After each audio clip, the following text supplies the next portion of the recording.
El descubrimiento de un embarazo debería ser uno de los momentos más felices de la vida. Y Brittany Eldridge no fue la excepción. Estaba en las nubes cuando descubrió que estaba esperando. Ya había empezado a elegir nombres, colores de pintura y opciones de ropa. Pero Brittany no podría haber imaginado que no viviría lo suficiente para conocer a su nueva bola de alegría. En el caso de Brittany Eldridge, 2 vidas inocentes fueron arrebatadas. La parte más dolorosa es que la policía incluso sabía y estaba segura de quién podría ser el perpetrador. Pero obtener esta evidencia contra esta persona resultó ser increíblemente difícil, y los resultados de su investigación, no eran en absoluto lo que la familia de Brittany esperaba.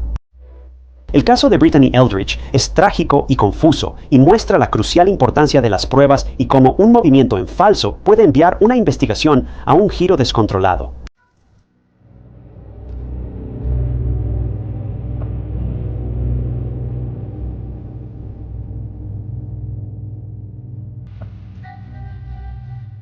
Bienvenidos a Historias de Crímenes Reales. Soy Ty Knotts, su anfitrión. Publico nuevos documentales de crímenes reales semanalmente. Si te gusta lo que ves, suscríbete. Es gratis y te notifica cuando publico videos nuevos. Pero Brittany Caroline Eldridge nació el 13 de enero de 1986 a los padres Robin Owens y Jeff Sherwood. Tenía un hermano llamado Jeffrey y vivían en la hermosa ciudad de Knoxville, Tennessee. Al crecer, Brittany se definía como una dulce niña que, por cliché que suene, amaba amar. Siempre son las personas más amables las que terminan en casos como este. Rara vez escuchas sobre idiotas asesinados. A pesar de todo, Brittany era una persona optimista. Para ella, su familia lo era todo. Según sus padres, Brittany tenía un gran corazón, mucho amor para dar y era muy romántica por naturaleza. Su hermano definió a Brittany como su mejor amiga. Era el tipo de chica muy femenina, pero también amaba los deportes y las porristas. Se relacionaba bien con todos, hombres, mujeres y niños por igual. Ahora, Brittany era una joven con muchas aspiraciones. Pero sobre todo, Brittany anhelaba hallar a su pareja ideal. Anhelaba casarse joven. Tanto así que conoció a su esposo, Terry Eldridge, tan pronto como terminó la universidad. En ese entonces, Brittany tenía 22 años y Terry 39. A pesar de la considerable diferencia de edad entre Brittany y Terry, lo que los atrajo fueron sus personalidades.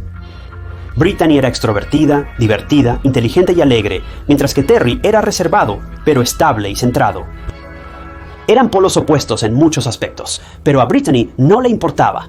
De hecho, algunos de los mejores matrimonios son entre 2 personas increíblemente diferentes.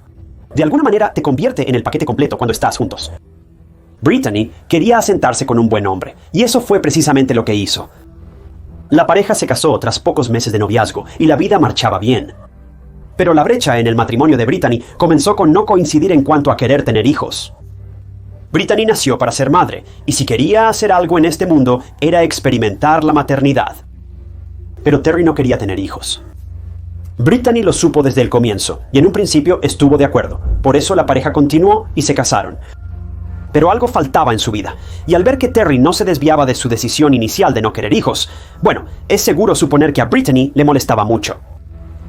Además, la pareja se alejaba velozmente. Sus horarios laborales incompatibles podrían explicar por qué Terry no deseaba formar una familia, lo cual es comprensible. En ese momento, Brittany trabajaba en una empresa hipotecaria llamada Vanderbilt Mortgage and Finance, mientras que Terry era un camionero y tenía turnos largos e inesperados en el trabajo. Su matrimonio no era perfecto, pero no había nada realmente mal. La pareja estaba en un punto donde la distancia consumía su felicidad. Terry y Brittany llevaban 3 años de casados. A pesar de atravesar un momento difícil en sus vidas, todavía no habían renunciado a su matrimonio. Todo cambió cuando Norman Clark, el compañero de trabajo de Brittany, entró en su vida. Norman Clark, un hombre de 25 años, soñaba desde niño con convertirse en un jugador de baloncesto y ser reclutado en la NBA. Se le definía como un chico normal que era un encantador. Según colegas, Norman y Brittany empezaron a trabajar en Vanderbilt Mortgage and Finance el mismo día como cobradores, pero Brittany, siendo lista, entendió sus deberes más rápido que Norman. Esto hizo que él le pidiera ayuda a Brittany frecuentemente. Norman definió a Brittany como una mujer aguda e inteligente. Según Norman, las cosas eran platónicas y amistosas al principio.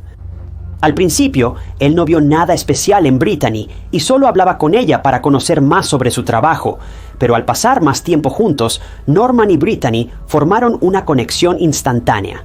Sin embargo, había un problema. 25 años, estaba casada en ese momento, pero solo 8 meses después las cosas cambiarían.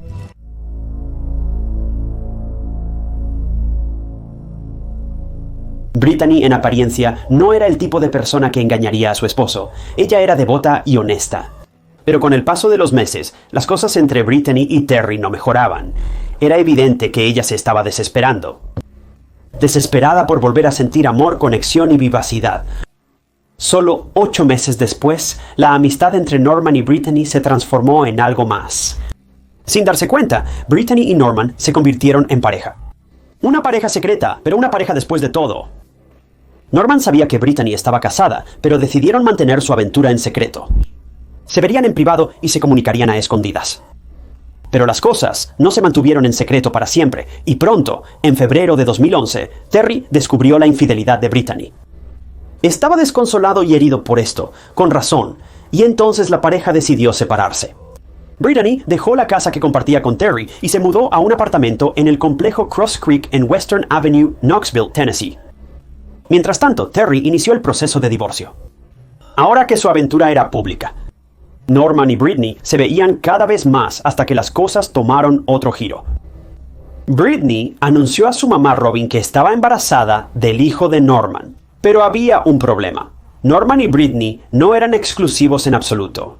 Si acaso, Norman definía su relación con Brittany como un acuerdo de amigos con beneficios, e incluso estaba viendo a varias mujeres al mismo tiempo. Que estaba con Brittany sin saber que él salía con varias personas a la vez. En una entrevista, Norman dijo que estaba viendo a unas 15 a 20 mujeres, incluyendo a una con la que también tenía un hijo. Esa no era Brittany, es simplemente increíble, pero de nuevo, cuando empiezas una aventura con alguien, realmente esperas que sean honestos. Quiero decir, literalmente estás teniendo una aventura. Se puede suponer que ninguna de las partes es particularmente honesta, pero independientemente de eso, Brittany no tenía idea de todas las mujeres con las que Norman había estado saliendo. Cuando ella le reveló su embarazo a Norman, en un giro impactante, él estaba sumamente emocionado. Verás, aunque Norman era un poco resbaladizo, por decirlo suavemente, y no exactamente el tipo de hombre con el que te gustaría establecerte pronto, bueno, aún así le encantaba ser padre y era responsable en lo que respecta a eso. Norman apoyó financieramente a su hijo y también parece haber jugado un papel activo en la vida del niño. Quería hacer lo mismo con Brittany y su hijo. Simplemente no quería dedicarle su vida para siempre. A su hijo sí, pero a ella no tanto. El embarazo de Brittany progresó con normalidad y antes de lo esperado ya estaba oficialmente divorciada de Terry. Norman y Brittany siguieron con sus citas habituales y él la apoyó en todo momento. La pareja incluso nombró a su hijo varón Ezequiel, o Seke. Así que las cosas iban bastante bien para Brittany, en general. Finalmente estaba a punto de dar a luz a su bebé, y estaba a un paso de experimentar la maternidad en su máxima expresión. Pero las cosas tomarían un giro repentino, triste y trágico, y esto se convertiría en el inicio de un viaje confuso y asombroso para los seres queridos de Brittany.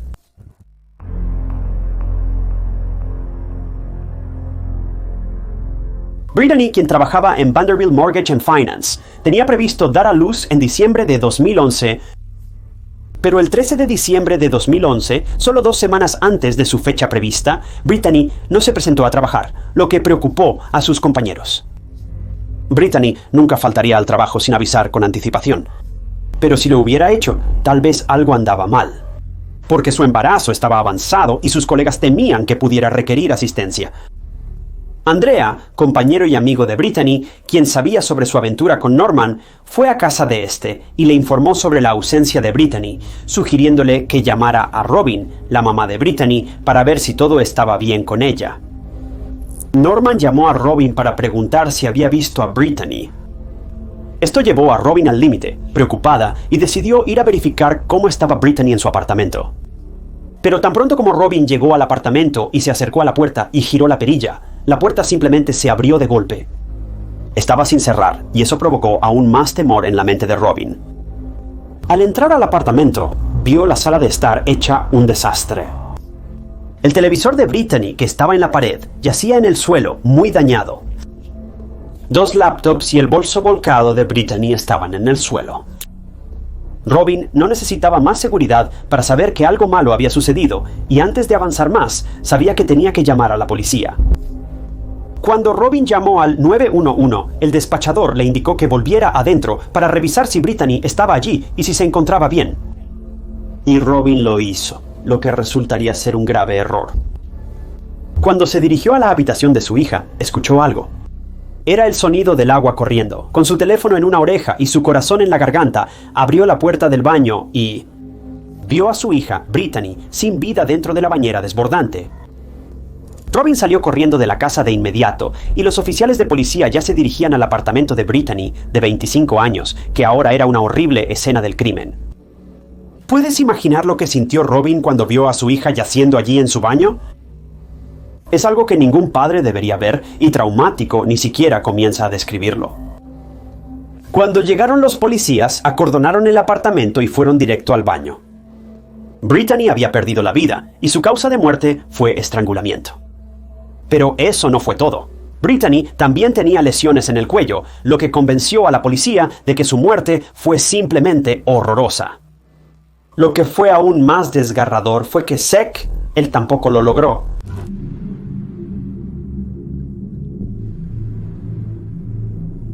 La policía se llevó el cuerpo de Brittany para una autopsia y examen forense para encontrar cualquier cosa que pudiera llevar al asesino de ella y su bebé. Mientras tanto, todos los seres queridos de Brittany fueron informados de esta terrible y desgarradora noticia. Inicialmente, la policía creyó que era un robo fallido, según el aspecto inicial del apartamento. Para reforzar esta teoría, la zona donde vivía Brittany había sido afectada por varios robos recientemente. ¿Entonces fue un robo fallido? ¿Alguien irrumpió en el apartamento de Brittany y durante el acto le quitó la vida? Tras una búsqueda exhaustiva, la policía no encontró señales de entrada forzada a la casa. Sorprendentemente, no se llevaron objetos de valor, incluyendo la tarjeta de débito de Brittany que tenía la contraseña adjunta. Para ser justos, la policía quedó confundida con toda esta teoría del robo. Porque ¿cuántas veces has escuchado que un ladrón intentó robar a alguien en su casa y terminó quitándole la vida? Las cosas simplemente no cuadraban. La policía estaba convencida de que el crimen tenía un motivo malévolo y que probablemente la escena fue montada para hacer parecer que el lugar había sido saqueado. La policía creía que podría haber sido alguien que Brittany conocía porque ella los dejó entrar en su casa, o esa persona al menos sabía cómo obtener acceso al interior. Cuando la policía se dio cuenta de que no se había robado nada y nada apuntaba hacia un robo, la investigación cambió rápidamente a la de un homicidio. Norman fue notificado del fallecimiento de Brittany y al llegar a su apartamento, la policía captó su reacción con la cámara del coche. Norman estaba angustiado y muy emocional. Estalló en llanto, angustiado, y repetía: «¿Qué pasó? Esa es mi familia, mi bebé». En cuanto la policía detuvo a Norman, lo interrogaron extensamente. La policía pensó que un crimen de esta naturaleza violenta tenía que ser cometido por alguien que Brittany conocía, y sus sospechas estaban en nadie más que en Norman. Norman respondió todas las preguntas y entregó su ácido desoxirribonucleico voluntariamente sin abogado. Cuando salieron los resultados de la autopsia de Brittany, la policía descubrió que había sido encontrada unas 12 horas después de su muerte. Pero no solo eso, sino que se encontraron 2 muestras de ácido desoxirribonucleico masculino desconocido en su cuerpo. La policía quería ver si uno de ellos coincidía con el de Norman, pero cuando se comprobó, el resultado no fue una coincidencia. El ácido desoxirribonucleico hallado en Brittany no era el mismo que el de Norman, el sospechoso principal de la policía. Luego, la policía habló con la familia de Brittany sobre Norman. Según su mamá, Robin, Norman era un chico cariñoso y cuidaba de Brittany. Pero las cosas se complicaron, especialmente tras el anuncio del embarazo de Brittany. La policía también descubrió que Norman estaba bajo presión financiera, tenía cobradores de deudas tras él y había estado viviendo con sus padres en su sótano. Así que la policía se quedó preguntándose, ¿Norman terminó con la vida de Brittany porque no quería un hijo? ¿Pensaba que un bebé implicaría más dificultades económicas? ¿Cuál era el motivo? Y si realmente estaba detrás de la muerte de Brittany y Zeke, ¿cómo lo hizo? La policía quería saber dónde estaba Norman en el momento del ataque a Brittany y resultó que estaba con una de sus novias, Leanne Hahn. La policía también encontró mensajes de texto entre Norman y Brittany, y por lo que parecía que Brittany y Norman debían encontrarse en su apartamento el 12 de diciembre para hablar sobre su futuro y el bebé. Pero cuando la policía habló con Norman, él dijo que nunca llegó, y en cambio pasó la noche con Leanne. Esto fue bastante sospechoso para la policía, y aunque Leanne dijo que se despertó al sonido de Norman llegando a su casa alrededor de las 10:30 de la noche del 12 de diciembre, los registros telefónicos de Norman mostraron que estaba en el área del apartamento de Brittany esa noche. En algún momento después de las 9 p.m. apagó su teléfono, lo cual fue un poco extraño. Mientras tanto, la policía habló con Terry, el exmarido de Brittany, y lo descartó rápidamente como sospechoso, ya que no estaba en la ciudad cuando ocurrió el ataque. Su ácido desoxirribonucleico también se comparó con las dos muestras encontradas en el cuerpo de Brittany, pero no coincidía. Verás, la policía tenía una fuerte sospecha de que Norman era la única persona con un posible motivo para acabar con la vida de Brittany, pero las dos muestras de ácido desoxirribonucleico encontradas en la escena estaban nublando la investigación, pero incluso con prácticamente ninguna evidencia en su contra, Norman fue pronto arrestado y acusado de 2 cargos de asesinato en primer grado. Norman se declaró inocente y ahora estaba esperando el juicio.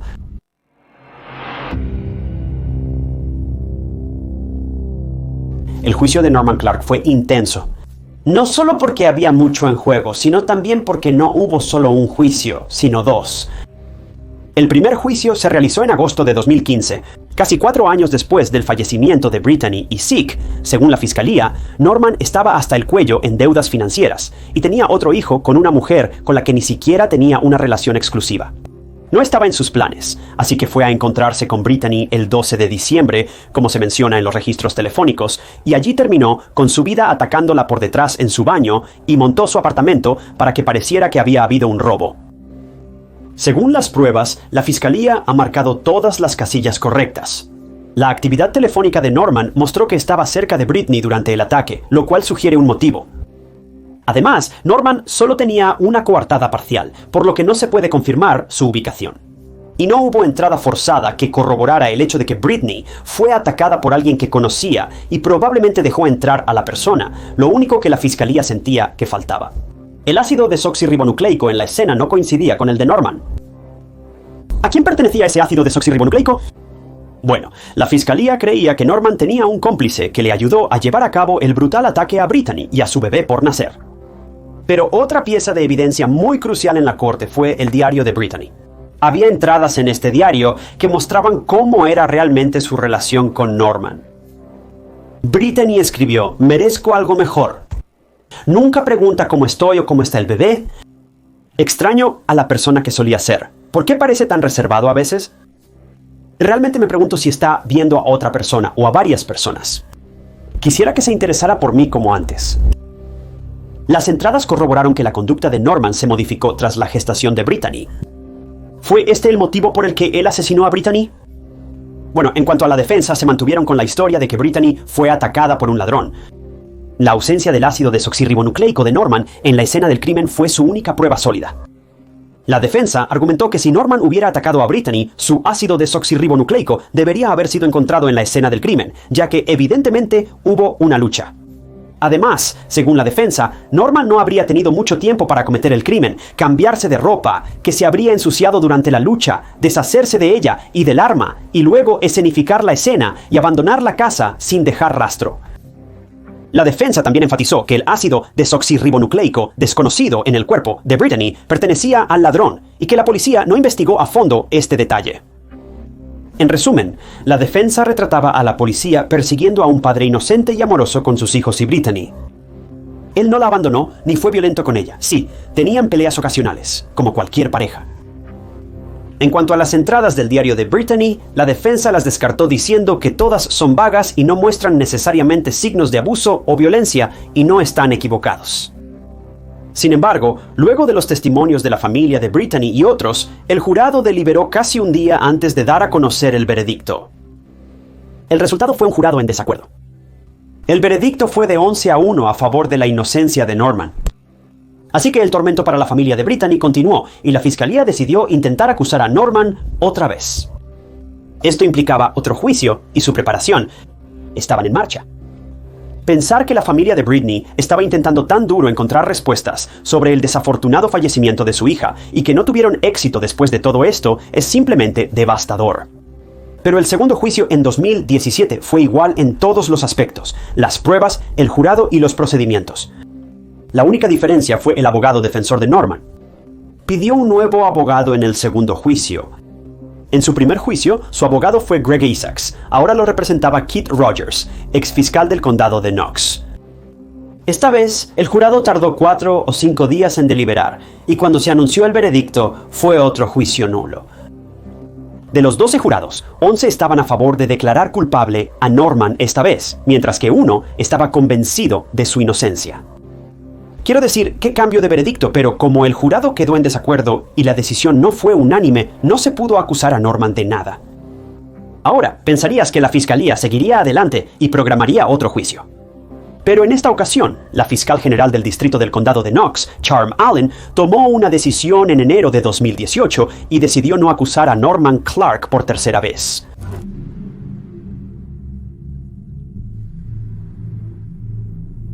Ahora, el asesinato de Brittany Eldridge sigue abierto a nuevas pruebas. Si el Estado encuentra pruebas más convincentes contra Norman, podría ser juzgado nuevamente. Sin embargo, hasta ahora no ha sido juzgado de nuevo y es un hombre libre. El caso de Brittany sigue sin resolverse actualmente. El funeral de Brittany y Zeke se realizó el 21 de diciembre. 2011 en la misma iglesia a la que asistía desde que era joven, y fue un día desgarrador para todos. La familia de Brittany sabía cuánto quería ser madre, pero tristemente su vida fue cortada de manera muy abrupta, sin siquiera perdonar a su niño no nacido. La comunidad de Knoxville estuvo con la familia de Britney en cada paso del camino, haciendo esta enorme pérdida al menos un poco más soportable, aunque nunca realmente pudieran recuperarse completamente de esta trágica serie de eventos. Este caso es tan confuso y no hay un momento satisfactorio al final porque nadie ha sido acusado o castigado por lo que le hicieron a Britney y a su bebé no nacido. Aunque Norman era un sospechoso principal, ha sido probado inocente por la ley, al menos por ahora. Si él está detrás de la muerte de Brittany, entonces se salió con la suya, pero ¿quién puede asegurarlo? Simplemente no sabemos quién le hizo esto a Brittany, una mujer que solo quería ser amada y tenía tanto amor para darle a su hijo. Es desgarrador pensar en lo que está pasando la familia de Brittany. Han pasado casi 13 años desde el ataque a Brittany y todavía están esperando un cierre y algún tipo de justicia para su hija, cuya vida fue arrebatada tan brutalmente por alguien que ni siquiera pensó 2 veces antes de terminar no solo con ella, sino también con la vida de un niño no nacido.